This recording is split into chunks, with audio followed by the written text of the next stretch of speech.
three national responses: England, Germany, and America. Aufklärung Verstehen. The British blend of erudition, elegance, and empiricism. Much has been made of the French influence, particularly that of Voltaire, on English and Scottish thought, but British historians filtered its rationalism carefully, in order that it could blend well with other concerns: a common-sense empiricism, a preference for the gradual change of institutions to radical changes patterned after abstract schemes, an appreciation for the critical use of sources, and a love of good writing. Nothing in 18th century England and Scotland jarred those attitudes. Historiography remained, however, a national craft in the best sense of the word. Progress in the English mode. Hope for the future was present, but not as the assertion of abstract schemes of progress.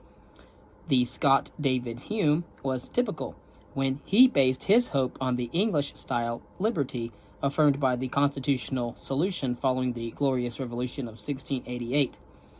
Opposed to the speculative interpretations of the course of history and seeing only endless change in the many discrete events of human life, he suggested in his History of England, published in 1763, that the Whigs were wrong in their assertion of an ancient constitution whose guarantee of liberty simply was affirmed over and over again, and also in the more recent belief in liberty as a gift of nature and of reason. The 17th century Stuarts could not have violated an ancient constitution because there had never been one. To the empirically minded Hume, the English way of life had been shaped by many influences, often accidentally and never according to a plan. Thus, history only showed how an unchanging human nature was shaped variously under the impact of specific conditions. Such an empirical attitude, including the recognition of royal prerogatives, as well as a divorce of religious from the secular affairs, would secure the English Constitution better than that of tradition.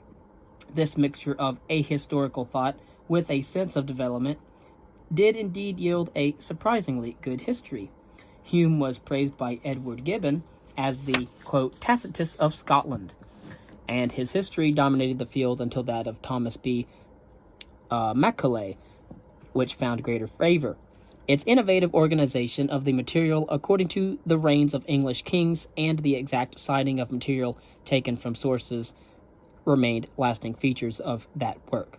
Another Scot, William Robertson, was well and still willing to affirm progress in history, but as a devout Presbyterian who could easily share the philosopher's tendency to speak in universal terms, he still avowed a divine plan for his history.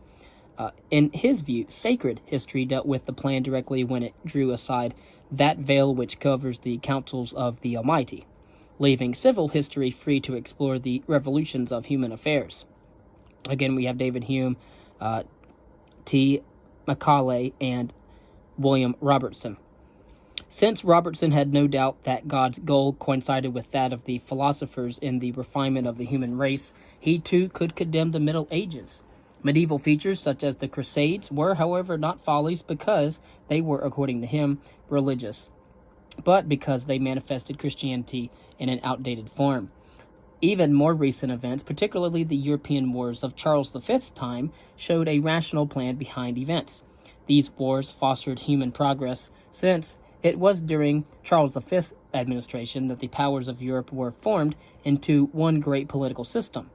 In short, a balance of power. Robertson's success, achieved against Hume's advice not to write on topics which were dry, barren, and without charm, was significant because it was gained without relenting on the use of sources. History of great erudition could be written eloquently. Even this latter concern with comparative history of cultures did not reduce his popularity, however. In his History of America, Robertson extended his empathy even to the primitive people, the American Indians or Native Americans, and wished them to be a part of every world history. His empathy for other periods and people led Robertson into comparative history when he searched for and found similarities between the old Germans and the Native Americans. After all, an ancient tribe of savages on the banks of the Danube must be very much like a tribe on the plains of the Mississippi River. An English View of Decadence. Edward Gibbon's six-volume Decline and Fall of the Roman Empire was published in the years between the American Revolution of the 18th century and the French Revolution of the 18th century. Fulfilling an ideal Gibbon shared with his age and time, the work was very well received by men of letters, men of the world, and even by fine-feathered ladies. Gibbon succeeded in fusing erudition and its admirable products with eloquence and elegance of style. Most readers, however, agreed with Gibbon's preference for the first three volumes on Rome's history until AD 476, to those whose subject matter were the barbarians and the Second Rome in the East, also known as the Byzantine Empire. Gibbon asked why Rome declined, but gave his answer in an intricate narrative rather than through a simple formula for the growth and decay of human institutions. The contrast between the glorious Western Rome of Augustus and the shadowy Rome of Augustulus, the puppet ruler who disappeared in AD 476, distressed him personally, since he admired the Roman Empire at its very peak. He said that, quote, if a man were called to fix the period in the history of the world during which the condition of the human race was most happy and prosperous, he would, without hesitation, name that which elapsed from the death of Domitian to the accession of Commodus. Why then did so great a state fall so low? Gibbon, who disdained theories, pieced his evidence together step by step. Quote, the rise of a city which swelled into an empire may deserve as a singular prodigy the reflection of a philosophic mind, but the decline of Rome was the natural and inevitable effect of immoderate greatness. Prosperity ripened the principle of decay. The causes of destruction multiplied with the extent of conquest, and as soon as time or accident had removed the artificial supports, the stupendous fabric yielded to the pressure of its own weight. The story of its ruin is simple and obvious, and instead of inquiring why the Roman Empire was destroyed, we should rather be surprised that it had subsisted for so long a time. The victorious legions, who in distant wars acquired the vices of strangers and mercenaries, first oppressed the freedom of the Republic, and then afterwards violated the majesty of the purple. The emperors, anxious for their personal safety and the public peace, were reduced to the base expedient of corrupting the discipline which rendered them alike formidable to their sovereign and to the enemy. The vigor of the military government was relaxed and then finally dissolved by the partial institutions of Constantine, and the Roman world was overwhelmed by a deluge of barbarians. End quote. Added to that must be Gibbon's conviction that Christianity's otherworldliness, with its celibacy and pacifism, subverted Roman strength, and indictment inhabitants of the late Roman Empire had never failed to spell out.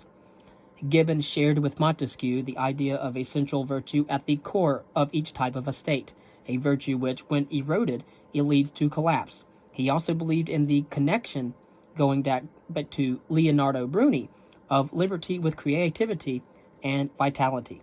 Gibbon followed these precepts into the smallest details of late Roman history, not quite researching, but carefully consulting good secondary sources. And so while he did not consult primary sources, he did use many secondary sources. While his topic helped to push aside all simplistic theories of progress, Gibbon himself had vague notions that every age increased the wealth, happiness, and even the virtues of the human race. And thus the fall of Byzantium in the year 1453 finished the story of Rome, but it was accompanied by the promise of a renewed Western culture. Enlightenment historiography and a German key. The German word for enlightenment, Aufklärung, recalls the distinctiveness of the 18th century German intellectual and literary world, strong French rationalist influences notwithstanding. In the same way as the French term for enlightenment, Aufklärung does not refer to a uniform school of thought, but to a broad range of shared ideas and themes. Among the scholars of the Aufklärung, a group of Göttingen scholar professors and the philosopher Immanuel Kant exerted a special influence on historiography. A sense of complexity. The French proponents of progress were transfixed by rationality's upward development throughout the centuries, as the force which pushed mankind across the obstacles posed by ignorance, passions, and superstitions towards a great future. In contrast, the Aufklärer viewed and treated reason not as an isolated force, but in the context of the total human personality. There, reason joined emotions and passions, both of which were acknowledged at the time as positive forces and not simply as obstacles to rationality. After all, most great deeds in history would have remained undone except for passions. And again, Hume here suggests that reason is the slave of passion. And against those French philosophers who held that human beings were integral parts of nature, seen functioning as a mechanical system with ironclad necessity, the Aufklärer held out for a world in which nature did not encompass everything. In the human realm, acts of free will emerged with the impulses from the world of necessity in order to produce a complexity inaccessible to simple explanations. That view owed much to that of Immanuel Kant, whose works influenced German historiography during the Aufklärung by his views on history, and a century later, in the 19th century, when fervent attempts were made to gain for history a theoretical base independent of that of the natural sciences. He did so by his epistemology, or theory of knowledge. Kant stayed closer than most German scholars to the French view of history as an emancipation of reason. He envisaged it as a progress toward the still remote triumph of the highest good, manifested by universal peace, a rational religion, and freedom under law when the moral would become natural. It was also the maturation of human reason to a point where it would explicate itself and actively support progress. Yet, even after the maturation of reason, progress would still result from a complex interplay between the world of human freedom and that of nature, the realm of necessity. Human beings needed to associate with others, and they tried to build freely and consciously a harmonious society, while at the same time they were subject to the natural desire to satisfy their selfish goals. Paradoxically, that natural desire also drove human beings to sociability, and in the process limited itself. Kant called the phenomenon the social insociability, and thought it enhanced the development toward a better society. And so you have Kant's social insociability, and the Gotten scholars at the time, which said that all cultures, art, which adorns mankind, and the finest social order are the fruits of insociability, which is forced by itself to discipline itself. In this case, the world of nature, that is, of necessity, unwittingly enhanced the world of freedom, not smoothly or automatically, but always accompanied by a struggle with no foregone conclusion. Historical views concerning law and state. The Aufklärung historians, or Enlightenment historians, respected the accomplishments of their French and English counterparts. History is no longer just the biographies of kings, exact chronological notes of war, battles, and changes in rule, or reports of alliances and revolutions. This was the preference of almost all the Anno Domini men in the Middle Ages, and we Germans continued to write history in this poverty-stricken manner as recently as 50 years ago, until we were awakened by the better models of the French and of the English. And that was Johann Christoph Gatterer. Nevertheless, German historians differed, particularly with their French counterparts, on almost anything else connected with the writing of history. The Göttingen professor Johann Christoph Gatterer described how 17th century French historians had searched for critically edited source material, only to have their 18th century successors concern themselves more with a beautiful style and theories than with patient research. Again, hence the appreciation for well-researched histories and collections was furthered for a much longer time in Germany and England than in France. For speculating about the past without proper consultation of historical sources and historical research, German scholars labeled the philosophes, or philosophers, historiographical dilettantes, although their own work resembled only in a rough way what today would be called historical research. The philosophes, in turn, considered the German professors pedants, those whose works lacked both vision and a proper appreciation for rationality's central role in humanity. A good number of Aufklärung, or Enlightenment historians, came to view the love of detail, attention to sources, and preference for a narrow range of interpretation by way of their employment on a law faculty. That fact linked history to legal studies, which, since the year 1600, had taken an increasingly prominent place at the Protestant German universities, primarily that of Jena, Strasbourg, Helmstedt, Halle, and finally Göttingen. Earlier German legal scholars had found the historical approach useful for explaining the varieties of what many of them thought to be an unchanging, unitary natural law. But of course, now the Göttingen scholars enhanced the role of history in legal studies to such a degree that they became the pioneers of the full-fledged historical interpretation of law that followed in the 1800s. The Göttingen scholars also historicized the study of politics. They studied states as they actually existed, and not as abstractions. At first, they produced purely descriptive treatises, often merely compendia of data, and this was an enterprise referred to as the statistic of the politic, the description of the state. And from it, the endeavor of statistics branched off when numerical data became more and more highly regarded. And so the original term statistic was the description of the state, and it branched off when numerical data became more highly regarded.